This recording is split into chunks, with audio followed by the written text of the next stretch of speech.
Hello friends. Jharkhand board के द्वारा जारी किए गए मॉडल सीट के प्रश्न पत्रों के सीरीज में आज हम लोग भूगोल के सब्जेक्टिव प्रश्नों को देखने वाले हैं। ऑब्जेक्टिव प्रश्न इससे पहले भी कराए जा चुके हैं और यदि आप इस चैनल पर नए हैं तो चैनल को सब्सक्राइब कर लीजिए क्योंकि एग्ज़ाम से रिलेटेड सभी इन्फॉर्मेशन आपको सबसे पहले दे दिए जाएंगे और उससे रिलेटेड जितने भी सब्जेक्टिव और ऑब्जेक्टिव इम्पोर्टेंट VVI प्रश्न हैं वो सारे प्रश्न बहुत जल्द ही आप लोगों को इस पर वीडियो के माध्यम से प्रोवाइड कराए जाएंगे और समय को कम देखते हुए आप लोग को PDF भी प्रोवाइड करा दिए जाएंगे। तो यदि आप नए हैं तो इस चैनल को सब्सक्राइब कर लीजिए और लोगों के पास शेयर कीजिए, अपने फ्रेंड्स के पास जो आपके मित्र हैं। चलिए अब आज के नए सेशन की शुरुआत करते हैं। तो ज्योग्राफी के प्रश्नों को मैं थोड़ा सा डिस्कस कर दूं तो पता है कि ये आपका फुल मार्क्स 70 मार्क्स का है और 30 मार्क्स आपका प्रैक्टिकल है, जिसमें से 1 से 25 तक 1 मार्क्स के प्रश्न हैं और बाकी के जो प्रश्न हैं 26 से लेकर के आपका 7 प्रश्न यानी 34 तक कह सकते हैं। आपका यहाँ पे देख सकते हैं कि 34 तक आपका जो प्रश्न है यानी कि 2 मार्क्स का आपका 7 प्रश्न का आंसर देना है और बाकी के जो हैं वो आपके यहाँ देखेंगे तो मैंने यहाँ लिख के रखा है कि 6 प्रश्नों का उत्तर देना है जो कि 3 अंक निर्धारित किए गए हैं। तो आप देख सकते हैं कि 2 मार्क्स के 7 प्रश्न इसमें आंसर आपको देने हैं और 3 मार्क्स के 6 प्रश्नों का आंसर आप लोग को देना है और 5 मार्क्स का 4 प्रश्नों का उत्तर आप लोगों को देना है। तो चलिए अब मैं इसका सबसे पहले 2 मार्क्स के प्रश्नों को सॉल्व करूँगा, उसके बाद 3 मार्क्स के और 5 मार्क्स के इसके बाद मैं जो वीडियो डालूंगा उसमें रहेंगे, क्योंकि वीडियो लंबा हो जाएगा और आप ही लोग को फिर बोरिंग महसूस होने लगता है और आप लोग वीडियो को स्किप कर देते हैं तो उससे कोई फ़ायदा है नहीं। या तो स्किप करना है तो अभी ही स्किप कर दीजिए, क्योंकि आधा देखने के बाद कोई फ़ायदा तो आप लोग को होने वाला है नहीं। तो इसका PDF यदि चाहिए तो कमेंट बॉक्स में यस लिख करके हमें भेज दीजिए, PDF मैं आप लोगों को दे दूँगा। देखिए फ्रेंड्स, मैं एक बहुत हद तक कोशिश किया हूँ कि वो उतना ही शब्दों को लिखा हूँ जितना शब्द आप लोग याद करके एग्ज़ाम में लिख सके और जितना आप लोगों को ज़रूरत है। 2 मार्क्स के वर्ड को आप 30 वर्ड में ही लिखें तो ज़्यादा बेटर है। ज़्यादा लिखने से आप लोगों को टाइम भी ज़्यादा जाएगा और ऐसा नहीं है कि ज़्यादा लिख देने से ज़्यादा मार्क्स उठेंगे। तो पहला प्रश्न की शुरुआत करते हैं। संभववाद क्या है? देखिए मैंने एक ही लाइन में इसको लिखने की, क्योंकि 2 मार्क्स का है। तो प्रकृति के नियम को समझकर प्रकृति क्या चाहती है? प्रौद्योगिकी का विकास करना यानी टेक्नोलॉजी का विकास करना और प्रकृति को अपने अनुसार ढालना ही क्या है? संभववाद है। देखिए संभववाद शाब्दिक अर्थ मतलब समझ सकते हैं संभावनाएं क्या है। तो यदि प्रकृति के नियम को हम नहीं समझेंगे और टेक्नोलॉजी का विकास करते जाएंगे तो प्रकृति का उस पर बुरा प्रभाव पड़ सकता है और प्रकृति को अपने अनुसार ढालना ही क्या है? संभववाद है। दूसरा प्रश्न है जनसंख्या वृद्धि को परिभाषित करें। देखिए जनसंख्या वृद्धि कैसे निकालेंगे? तो 2 समय अंतरालों के बीच जनसंख्या में हुए परिवर्तन को जनसंख्या वृद्धि कहते हैं। 2 समय अंतराल, अब 2 समय अंतराल लेके चलते हैं कि मान के चलिए 2020 में कुछ जनसंख्या रहा होगा और 2022 में, तो ये दोनों 2022 में से जनसंख्या को हम क्या करेंगे? 2020 के जनसंख्या को माइनस कर देंगे तो क्या निकलेगा? जनसंख्या वृद्धि निकल जाएगा। तो समझ पाए होंगे। आगे है गहन कृषि किसे कहते हैं? तो गहन कृषि जीविका कृषि का एक प्रकार है। देखिए जहाँ पर जनसंख्या, जिस जगह पर जनसंख्या सर्वाधिक होगा वहाँ पे गहन कृषि की जाती है, वहाँ पे गहन कृषि की जाती है जहाँ पर जनसंख्या सर्वाधिक होगा। तो गहन कृषि जीविका कृषि का एक प्रकार है। जीविका क्या हुआ कि जो अपने भरण पोषण पे ही निर्भर है। जीविका का एक आधार जिसे भूमि पर अत्यधिक जनसंख्या वाले क्षेत्रों में किया जाता है। श्रम साध्य कृषि है जहाँ उत्पादन को बढ़ाने के लिए अधिक मात्रा में जैव रासायनिक निवेश को यानी कह सकते हैं खाद और सिंचाई का प्रयोग किया जाता है। तो ये आप देख सकते हैं कि बिहार और यूपी में जनसंख्या घनत्व सर्वाधिक है, तो ये गहन कृषि भी वहाँ पे सर्वाधिक होंगे। विनिर्माण उद्योग से आप क्या समझते हैं? देखिए इसमें आप तोड़ लें तो बी और निर्माण यानी निर्माण मतलब क्या होता है? कोई चीज़ को बनाना। तो जब कच्चे माल को मूल्यवान उत्पाद में बनाकर अधिक मात्रा में वस्तुओं का उत्पादन किया जाता है तो इस प्रक्रिया को विनिर्माण या वस्तु निर्माण कहते हैं। उदाहरण के तौर पे देखिए, किसी भी क्वेश्चन को पढ़िए, यदि आप उदाहरण देते हैं तो एग्जामिनर को ऐसा लगता है कि आप चीज़ों को समझ के पढ़ रहे हैं, रटा रटाया चीज़ें नहीं है। तो उदाहरण जरूर लिखें। और यहाँ जैसे देखेंगे, मशीन, औजारों और श्रम का उपयोग करके सामान बनाने की क्रिया ही क्या कहलाती है? विनिर्माण उद्योग कहते हैं। या जब कच्चे माल को न्यूनतम उत्पादन में बनाकर अधिक मात्रा में वस्तुओं का उत्पादन किया जाता है, विनिर्माण कहते हैं। आगे है पल्ली बस्तियाँ किन्हें कहते हैं? पल्ली बस्तियाँ।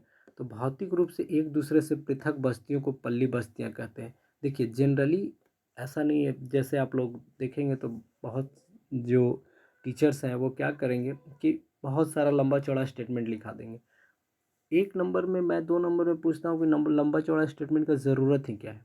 तो भौतिक रूप से एक दूसरे से पृथक बस्तियों को पल्ली बस्तियाँ कहते हैं। ये जनरली किस पे आधारित होते हैं? जाति पर आधारित होते हैं। जाति पर आधारित होते हैं।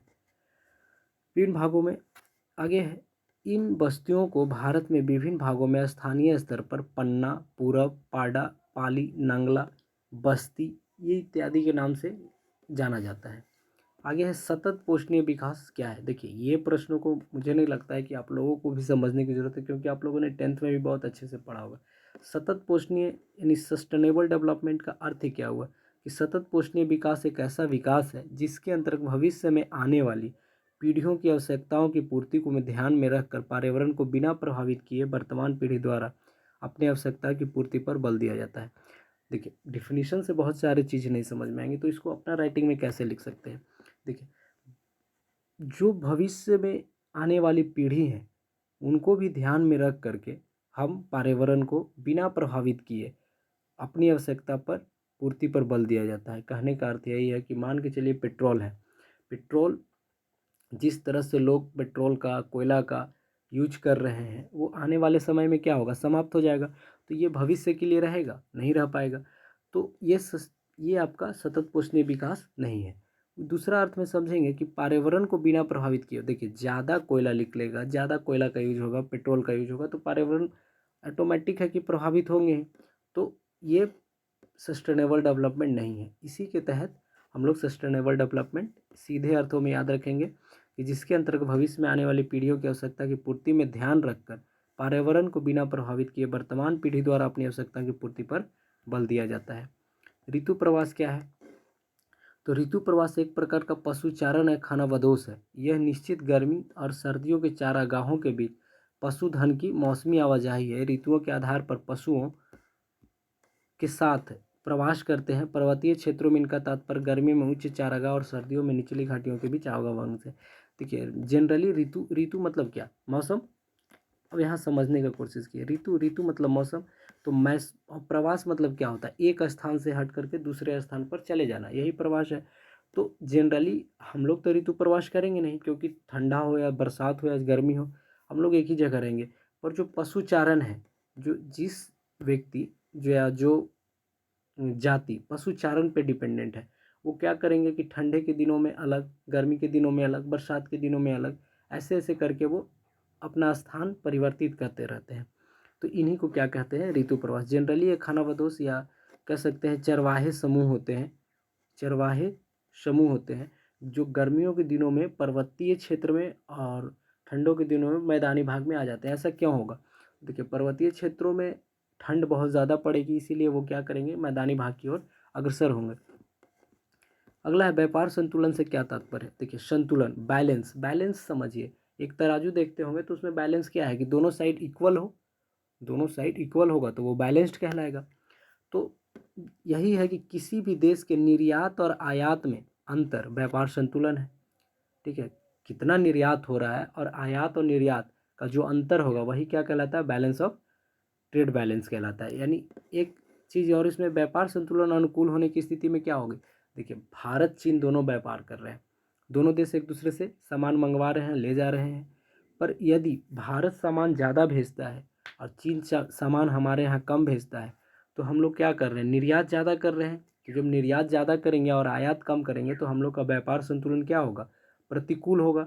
और इसके तुलना में हम देखें तो व्यापार संतुलन प्रतिकूल होने की स्थिति में निर्यात की तुलना में आयात अधिक होता है। ठीक है, प्रतिकूल यानी कि कह सकते हैं कि उसका विपरीत, अनुकूल मतलब पॉजिटिव। तो ये जब हम लोग जैसे चाइना से हमारा व्यापार घाटा क्या है, व्यापार घाटा है क्योंकि संतुलन नहीं है। क्यों क्यों कारण क्या है कि हम लोग निर्यात कम करते हैं और आयात चीनी वस्तुओं का ज़्यादा करते हैं। अगला प्रश्न है दोस्तों, औद्योगिकरण की प्रक्रिया से कौन सा प्रदूषण मुख्य रूप से उत्पन्न हो रहा है। देखिए, जो आप लोग औद्योगिक शहर में जैसे धनबाद का बात कर ले या जमशेदपुर का बात कर ले, तो वहाँ सबसे बड़ा जो मुख्य समस्या उभर कर आ रही है क्या है, वायु प्रदूषण को लेकर के है। और वायु प्रदूषण फैलने का कारण क्या है कि बड़े बड़े जो चिमनियों से निकलने वाले हानिकारक गैस है वो वायु को प्रदूषित करते हैं। मैं फिर से रिपीट करूंगा दोस्तों कि आप लोग ज़्यादा पढ़ने पर फोकस ना करें, उतना ही पढ़ें जितना आप एग्ज़ाम हॉल तक लेकर जा सकते हैं। मैंने देखिएगा एक एक लाइन, डेढ़ डेढ़ लाइन का आंसर लिखा है ताकि वो चीज़ों को आप आसानी से याद कर करके एग्ज़ाम हॉल में ले जा कर के लिख सकें। और यकीन मानिए इस प्रश्न में मान के चलिए आपको 10 प्रश्न या 8 प्रश्न या 9 प्रश्न दिए जाते, उसमें से 7 प्रश्न को कहा गया लिखने के लिए, तो आप 10 प्रश्न करके जा रहे तो ऑब्वियस है कि उसमें से 5, 4, 3 आपको इसी सेट से, डायरेक्ट इसी सेट से देखने को मिल जाएंगे। चलिए अब आगे आते हैं, और आगे है लघु उत्तरीय प्रश्न यानी कि शॉर्ट टाइप क्वेश्चन, 6 अंकों के लिए है। देखिए इसको हम कितना वर्ड में लिख सकते हैं, तो 150 वर्ड में आप डिफाइन कर सकते हैं। तो पहला प्रश्न है, यदि दोस्त अच्छा लग रहा हो तो लाइक ज़रूर करें, क्योंकि एक आपका एक लाइक और कमेंट्स मुझे मोटिवेट करता है कि मैं आप लोगों के लिए वीडियो लाऊं। और बहुत एनसीईआरटी का मैंने बहुत ज़्यादा अध्ययन कर करके ये सब आंसर को लाता हूं। बाकी तो बहुत है, गूगल पेस्ट पे हो रहे हैं कॉपी पेस्ट, मैं उन लोगों के बारे में नहीं कुछ कहूँगा, पर इतना ध्यान रखिए कि कॉपी पेस्ट से बचिए। एनसीईआरटी में जो चीज़ें हैं उस चीज़ को आप लोग कवर करने का कोशिश कीजिए। चलिए आगे आते हैं, और लाइक कर दो यार, लाइक या सब्सक्राइब नहीं किए हो तो कर लो। चलो आगे देखते हैं, प्रकृति के मानवीयकरण को स्पष्ट करें। प्रकृति के मानवीयकरण, मानवीयकरण का क्या अर्थ होता है कि मनुष्य के प्रकृति से डरता है या उस पर निर्भर नहीं रहता है, बल्कि मनुष्य प्रकृति से स्वतंत्र रहता है और उसमें अपने अनुसार बदलाव कर सकता है। इसके अंतर्गत संभववाद धारा, विचारधारा और नव निश्चयवाद आती है। जैसे गर्मी लगने पर हम पंखा चलाते हैं। देखिए सिंपल भाषा में समझिए, डिफिनीशन हो गया।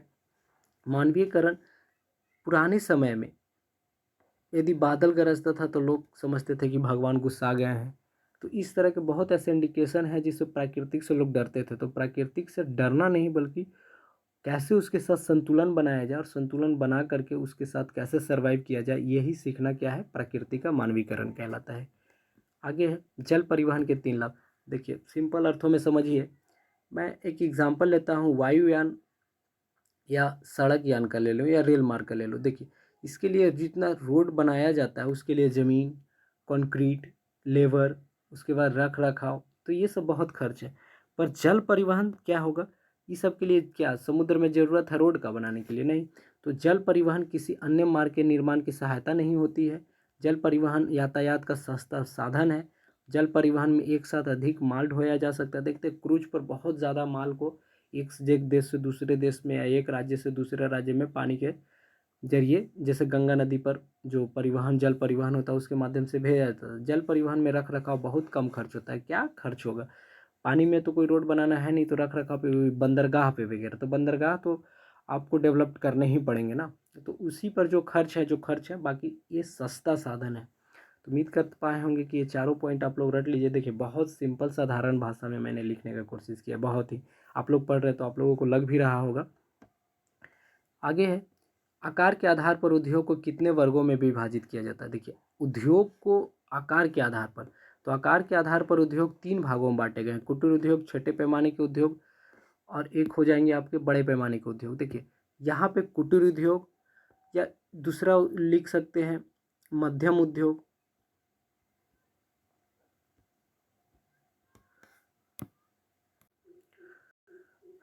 कुटीर उद्योग में स्थानीय कच्चे माल का प्रयोग करके आधार पर बनाया जाता है, जैसे खिलौना उद्योग हो गया, ये सब क्या है, कुटीर उद्योग है। दूसरा आपका है छोटे पैमानों पर, छोटे पैमानों के उद्योग, जैसे अर्धकुशल श्रमिक शक्ति संसाधनों से चलने वाले यंत्र का प्रयोग करते हैं। तीसरा आप देखिएगा तो बड़े पैमाने के उद्योग क्या है कि कुशल श्रमिक प्रौद्योगिकी शक्ति संचालक मशीन का प्रयोग करते हैं, बड़े बड़े जो कंपनियां हो गए। किसी एक पर यहाँ प्रश्न पढ़िएगा, तो यहाँ लिखा है किसी एक का संक्षिप्त वर्णन करें। तो आप वर्णन कर सकते हैं कि कुटीर कुटीर या घरेलू उद्योग व एक छोटे परमाणु पर किए पर यहाँ पे थोड़ा सुधार लीजिएगा, स्तर कर लीजिएगा। छोटे स्तर पर किए जाने वाले उद्योग हैं जो घरों में किए जाते हैं, उन्हें उद्योग में एक ही परिवार के सदस्य लगे होते हैं, जैसे खिलौने वाले उद्योग। मैं पीडीएफ प्रोवाइड कराऊंगा तो उसमें सुधार करके डाल दूंगा आप लोगों के लिए। आगे है ग्रामीण बस्तियों की मुख्य समस्याएं क्या हैं। देखिए बस्तियां की समस्या क्या है, तो बस्ती की सबसे बड़ी समस्या क्या हो सकती है, गरीबी, बेरोजगारी, शिक्षा, स्वास्थ्य, पीने का पानी, स्वच्छता, सफाई आदि। ये सब क्या है, आधुनिक सुविधाओं की कमी है। तो सबसे पहले यही चीज़ रखिएगा कि मुख्य समस्याएं क्या है, तो गरीबी, बेरोजगारी, शिक्षा, स्वास्थ्य, पीने का पानी और स्वच्छता, सफाई। देखिए इस चीज़ों को पढ़ने के लिए रटने की ज़रूरत नहीं है। चीज़ों को आप अपने आसपास कोई वैसी बस्तियां हैं या खुद वैसे जगह पे रह रहे तो आप कंपेयर करके ही आप इसको देख सकते हैं। आगे देखेंगे कि विकासशील देशों में रहने वाले अधिकतर ग्रामीण निवासी कृषि कार्य करते हैं, जो एक मौसमी प्रक्रिया है। बुआई और कटाई की अवधि के अतिरिक्त वर्ष में कब बाकी समय बिना किसी लाभदायक व्यवसाय से गुजरते हैं। फसल खराब होने के कारण उन्हें कुपोषण और भूखमरी जैसे प्राकृतिक परिणाम सामने को देखने को मिलते हैं। तो ये चीज़ों को आप याद रखिएगा कि पूछा है मुख्य समस्या पर प्रश्न 3 मार्क्स के लिए है, हमको 150 वर्ड लिखना है दोस्तों। तो 150 वर्ड ऐसे में तो लिख करके आप नहीं ख़त्म कर सकते ना, तो कुछ मिला करके इसमें आप जैसे अंधविश्वास वगैरह भी जोड़ सकते हैं कि बस्तियां में वो सब ज़्यादा चीज़ होते हैं। आगे है शुष्क और आर्द्र कृषि में अंतर। देखिए मैं यहाँ पर एक वे में लिख दिया हूँ, पर आप चाहेंगे तो ऐसे लिख सकते हैं। देखिए मैं आपको यहाँ पे एक ऐसे बना ले और इधर लिख ले शुष्क कृषि और इधर लिख ले आर्द्र कृषि। ये चीज़ें आप लोग खुद करिए, ठीक है, आप लोग खुद करिए ताकि एग्जाम में जैसे ही अंतर मिले तो अंतर को इसी तरह से आप लोग डिफाइन कर लीजिए टेबल बना करके। इसमें लिखना क्या है, तो पहला पॉइंट आप लिख सकते हैं, वैसे क्षेत्र शुष्क कृषि वैसे क्षेत्र में की जाती है जहाँ वर्षा 75 सेंटीमीटर से कम तथा वैसी फसलों में इसमें लगाया जाता है जिसमें सूक्ष्मता सहने की क्षमता होती है, जैसे रागी, बाजरा, चना। आर्द्र कृषि में वैसे क्षेत्र में उगाई जाती है जहाँ 75 सेंटीमीटर से अधिक वर्षा होती है। इन क्षेत्रों में की जाने वाली कृषि के अंतर्गत जो फसल लगाया जाता है उससे पानी की आवश्यकता अधिक होती है, जैसे गन्ना, चावल, जूट। तो बहुत आसान भाषा में लिखे हैं दोस्तों, बहुत ही आसान भाषा है। अब इससे आसान क्योंकि वही है, उसी को मैंने, पानी के क्षेत्र की ज़रूरत है, किसी में पानी की ज़रूरत नहीं है, तो मैं उतना ही लैंग्वेज में आप लोग भी लिखिए। क्योंकि देखिए आप पढ़िएगा तो डिस्क्रिप्शन में ही ऊपर में ही लिखा होता है कि विद्यार्थी अपने प्रश्नों मतलब अपने शब्दों में उत्तर दे, ना कि किताबी भाषा। देखिए किताबी भाषा के लिए ज़रूरी नहीं है, अपने शब्दों में आप आंसर दें। मैं ही कोशिश करता हूँ कि अपने शब्दों में आप लोगों को लिख के प्रोवाइड करा सकूँ। आगे है पवन ऊर्जा पर संक्षिप्त टिप्पणी लिखिए। पवन ऊर्जा है क्या, तो देखिए पवन मतलब हवा, हवा के बहने से जो ऊर्जा उत्पन्न होती है वही पवन ऊर्जा है। बहती हुई उत्पन्न से की गई ऊर्जा पवन ऊर्जा कहते हैं। वायु एक नवीकरणीय ऊर्जा स्रोत है। नवीकरणीय क्या होता है दोस्तों, तो नवीकरणीय वे संसाधन होते हैं जो जिन्हें बार बार यूज किया जा सकता है, जो जल्दी समाप्त ना हो और एक बार यूज करने के बाद पुनः फिर से यूज किया जाए।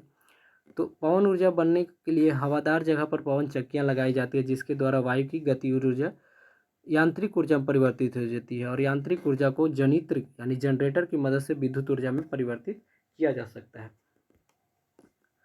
कैसा लग रहा है दोस्तों आप लोगों को सेशन, और एक क्वेश्चन आंसर क्या मैं आप लोगों को समझा पा रहा हूँ, कमेंट में ज़रूर बताएं ताकि मैं यदि कुछ कमियां हैं तो उस पर मैं काम कर सकूं और आप लोगों के लिए बेहतर से बेहतर लाने का प्रयास करूं।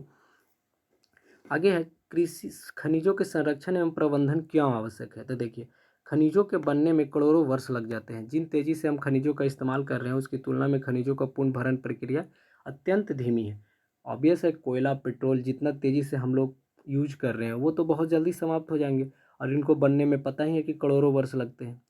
तो इसीलिए देखिए यही सब चीज़ों के लिए सतत पोषणीय विकास की अवधारणाएं विकसित की गई है ताकि लोग कम से कम इसको यूज कर सके। उसके ऑब्जेक्टिव जैसे कि पेट्रोल की जगह बहुत जगह देख रहे हैं कि इलेक्ट्रिकल व्हीकल आ रहे हैं मार्केट में, तो वो क्या करेंगे, ये जो है सतत विकास पोषणीय स्तर पर काम चालू है। आगे देखेंगे जल और मृदा की रोक प्रदूषण की रोकथाम के लिए 4 महत्वपूर्ण सुझाव क्या है। देखिए जल पहले देखिए मैंने इसको लिख रखा है और आप भी चाहेंगे तो जल प्रदूषण और मृदा प्रदूषण को दो अलग अलग कैटेगरी में बना करके लिखें। जैसे जल मैंने यहाँ चल कर लिखा हुआ है, जल कर लीजिएगा। जल प्रदूषण को रोकने के 4 उपाय निम्नलिखित हैं। तो घरों से निकलने वाले मलिन जल तथा बाहित मल को एकत्रित कर शोध यंत्रों से पूर्ण उपचार के उपरांत नदियों तालाब में विसर्जित किया जाना चाहिए। अब बहुत सारे उद्योग हैं जो नदी किनारे, जैसे मैं यदि एग्जाम्पल के तौर पे ले लूँ तो बोकारो स्टील सिटी ही है। ये क्या है, तो आपका दामोदर नदी किनारे बसा हुआ एक उद्योग प्लांट है। तो ये क्या करती है, अपनी सारी बाहित मलों को, मतलब जो भी वहाँ के कचरा निकलते हैं वो सबको क्या करते हैं, वो ला करके आपको दामोदर में प्रवाहित कर देते हैं और वही दामोदर के पानी बहुत जगह सप्लाई में यूज किया जाता है। तो देखिए ये सब चीज़ें क्या कर रही हैं, वो नदियों को गंदा कर रहे हैं। जलाशय, दूसरा पॉइंट है, जलाशयों के आसपास गंदगी करने और नहाने, कपड़े धोने आदि नहीं चाहिए। देखिए सरफ और साबुन के जो पानी होते हैं, जो बर्तन धोते हैं, उनसे भी पानी क्या हो रही है, दूषित हो रही है। आप अपने आसपास के तालाबों को इस तरह से कंपेयर करके देख सकते हैं। जहाँ तक संभव हो किसी प्रकार के अवशिष्ट या अवशिष्ट युक्त वही शराब को जलाशय से नहीं मिलाना चाहिए। पेयजल स्रोत जैसे तालाब, नदी इत्यादि के चारों ओर दीवार बनाकर विभिन्न प्रकार की गंदगी में प्रवेश से रोकना चाहिए। तो ये प्रश्न थे, आपके 42 प्रश्न थे। बाकी आप लोगों के लिए मैं बहुत जल्दी एक छोटा वीडियो लाऊंगा जिसमें आप 5 मार्क्स का आंसर उसमें होगा। मैं एक चीज़ का और आप लोग को बताना चाहता हूँ कि 5 मार्क्स जो हैं आपके दोस्तों, वो मुझ पे छोड़ दीजिए। 5 मार्क्स मैं आपको इतना ईजी से करा दूंगा मैप के सहायता से कि आप लोग एग्ज़ाम में हंसते हंसते बना कर आइएगा। तो 5 मार्क्स आप मेरे भरोसे, आप जो मैं कराऊंगा मैप के माध्यम से, उन्हें आप कर लें। तो उसके लिए आपको सबसे ज़रूरत है कि आप इसको, चैनल को सब्सक्राइब कर लें और कमेंट करें, लाइक करें, ताकि यदि कोई नोटिफिकेशन मैं डालता हूं, और मैप का वीडियो मैं इसे तुरंत थोड़ा देर बाद के मैप का वीडियो डाल दूंगा। 3-4 मैप ऐसे करा देंगे जहां से क्वेश्चन ज़्यादातर पूछे जाते हैं। बाकी धन्यवाद दोस्तों।